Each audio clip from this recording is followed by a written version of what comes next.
सो praise Lord, जय मसीह की सबको। सो परमेश्वर के नाम की महिमा हो।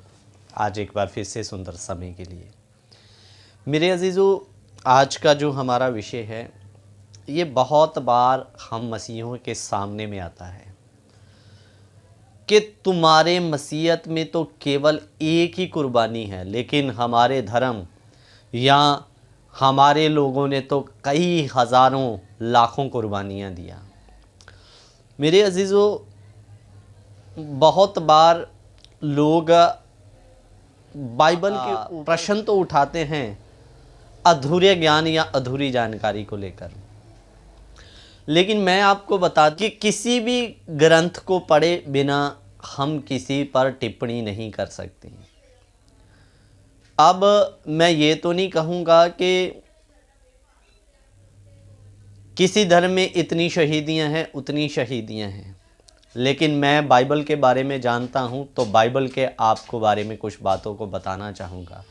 मैं आपको दृढ़ता और छाती ठोकर ये बात कहूँगा, बाइबल में एक कुर्बानी नहीं, कई मसीह के लिए और मसीह से पहले परमेश्वर के लिए कितने योद्धा शहीद हुए, परमेश्वर के कार्य को फिर भी उन्होंने पूरा किया और करते रहे। बोलिए हालेलुया। सो इस विषय को मैं ज़्यादा लंबा नहीं करना चाहता, लेकिन आप लोग भी, मेरे जो प्यारे भाई बहन मसीह हैं, इन बातों को नोट करें ताकि कल को आपके सामने में कोई ऐसा सवाल आए तो आप जवाब दे सकें। हम सबसे पहले देखेंगे पुराने नियम के भविष्यद्वक्ताओं के बीच में परमेश्वर के राज को बढ़ाने के लिए कैसी कैसी दिक्कतें और मुसीबतें उन्हें उठाना पड़ी। उसके बाद में नए नियम में भी आएंगे। इब्रानियों की पत्री उसका 11 अध्याय, उसका हम पढ़ेंगे 33 से लेकर 35 वचन तक। इब्रानी 11 का 33 और 35, 33 से 35 तक। उन्होंने विश्वास ही के द्वारा राज्य जीते, धर्म के काम किए और प्रतिज्ञा की हुई वस्तुएं प्राप्त की, सिंगों के मुंह बंद किए, आग की ज्वाला को ठंडा किया, तलवार की धार से बच निकले, निर्बलता में बलवंत हुए, लड़ाई में वीर निकले, विदेशियों की फौजों को मार भगाया। और 35 में लिखा, स्त्रियों ने अपने मरे हुओं को फिर जीवित पाया।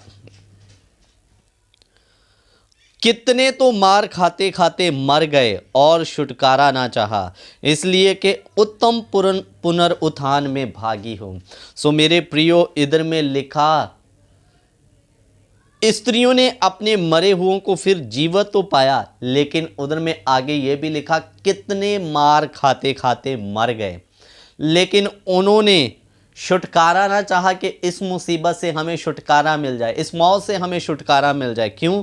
क्योंकि उनको पता था यही हमारी मौत, हमारे लिए ये कष्ट, हमारे लिए पुनरुत्थान के लिए हमारी मदद करेगा करके, और यही हमको उसका वारिस या भागी होने के लिए बनाएगा। मेरे प्रियो, अभी हम पुराने नियम की बात नहीं करेंगे, ये सिर्फ मैंने एक एग्जाम्पल आपको दी कि कैसे कैसे उन्होंने पुराने नियम में भी मुसीबतें उठाई मसीह परमेश्वर के लिए। लेकिन अगर हम पुराने नियम में भी इस्राएलियों की शहीदियों को गिनने लग गए या परमेश्वर के लोगों की शहीदियों को गिनने लगे तो हमारे पास शायद लिखने के लिए आंकड़ा नहीं बचेगा, इतनी शहीदियां हैं बाइबल में। लेकिन अब नए नियम में कुछ बातों को आपके बीच में रखना चाहूँगा, उसके लिए भी आप पढ़ लीजिए इब्रानी 11 का 36। इधर में क्या लिखा, कई एक ठट्ठों में उड़ाए जाने, कोड़े खाने, वर्ण बांधे जाने और कैद में पकड़े जाने के द्वारा परखे गए, पथराव किए गए, आरे से चीरे गए, उनकी परीक्षा की गई, तलवार से मारे गए। वह कंगाली और कलेशों और दुख भोगते हुए भेड़ों और बकरियों की खाले ओढ़े हुए इधर उधर मारे मारे फिरते। इधर में लिखा कितने लोग कैद में डाल दिए गए, कितनों को आरों के साथ में चीर दिया गया। मेरे प्रियो, कितनों के वचन में लिखा तलवार के साथ उन्हें मार दिया गया। मेरे प्रियो, मसीह के जो 12 शिष्य थे वो तो मसीह के लिए मरे ही मरे, एक को छोड़कर यूहन्ना जिसने प्रकाशित वाक्य लिखा। फिर पौलुस को भी तलवार के साथ घात किया गया। और मेरे अजीजों, जो उस समय यीशु मसीह पर विश्वास करते थे, कितनों को भूखे शेरों के आगे डाल दिया गया और उनका आहार होने के लिए दे दिया गया। वन पशुओं के आगे डाला गया और जैसे किसी योद्धा की कुश्ती होती है और स्टेडियम में बहुत भीड़ उनकी कुश्ती को देखती है, इसी प्रकार मसीहों को शेरों और भूखे जानवरों के आगे डालकर भीड़ें उनका तमाशा देखती थी। लेकिन उन्होंने हिम्मत नहीं हारी, मर गए लेकिन मसीहत का इनकार नहीं किया। फिर ऐसे ऐसे मसीह में योद्धा हुए, विश्वासी हुए, जिनको मसीह की गवाही के कारण खंभों के साथ में बांध कर आग लगा दी गई। जैसे हम मोमबत्ती जलाते हैं रोशनी के लिए, और उधर में जो शासक था, जहाँ राजा था, वो जिस रास्ते से गुजरता था तो उस रास्ते से मसीहों को खंभों के साथ बांध दिया जाता था, ऐसे करके एक को इधर, दूसरे को थोड़ा और 10 कदम की दूरी में, फिर दूसरे को 10 कदम की दूरी में, और उनको लकड़ी नीचे लकड़ी रखकर उनके नीचे में आग जला देते थे। और जब वो मसीह लोग जलते थे तो राजा को उस रास्ते से लाइट या प्रकाश मिलता था, जैसे मोमबत्ती प्रकाश देता है। मेरे प्रियो, ये मसीह लोगों का इतिहास है, मसीह लोगों की कुर्बानियाँ हैं। मसीह में केवल एक कुर्बानी नहीं, कुर्बानियाँ गिनने चले तो कागज़ ख़त्म हो जाएगा, इतनी कुर्बानियाँ हैं।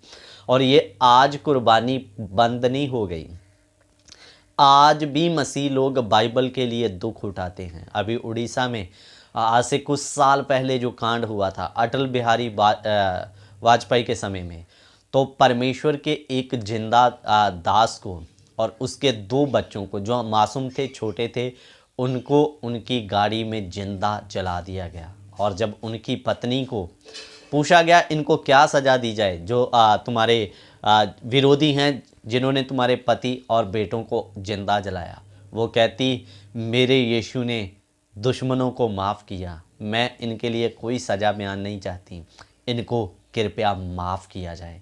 मेरे अजीज़ों, ये है मसीह लोगों का जीवन। आप उनको मार भी दे तो वो आपकी सज़ा के लिए आपको नहीं कहेंगे तो इनको सज़ा दो, वो कहेंगे इनको माफ़ करो, मेरा परमेश्वर इनको माफ़ करना सिखाता है।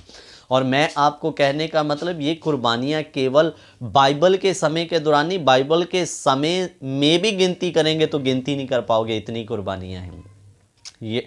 और लेकिन लोग फटाक से कह देते हैं केवल उनमें तो एक कुर्बानी हुई और यीशु को सलीब पर चढ़ा दिया और 2 कीलें ठोक दी बस। लेकिन मेरे प्रियो, जैसी कुर्बानियाँ मसीहत लोगों ने दी है, हिल जाओगे सुनकर। पूरा जिंदा व्यक्ति के चमड़े को उनके शरीर से उतार दिया गया, आरों के साथ चीर दिया गया। और मेरे प्रियो, कई लोगों को उल्टा क्रूस दे दिया गया, जिंदा जला दिया गया, भूखे शेरों के आगे डाल दिया और शेरे जानवरों ने उन्हें नोच नोच कर खाया मेरे प्रियो। और ये कुर्बानियाँ अभी तक बंद नहीं हुई, अभी तक मसीह लोगों को सताया जाता है, मारा जाता है, पीटा जाता है। लेकिन परमेश्वर के लोग, वही बात है कि कितने मार खाते खाते मर गए लेकिन उन्होंने छुटकारा, या हमारे जीवन से ये बुरी समस्या परेशानी चली जाए ऐसा नहीं बोला, सामना किया, मर गए, इसलिए कि हमें मसीह के साथ उठने का मौका मिलेगा। बोलिए हालेलुया।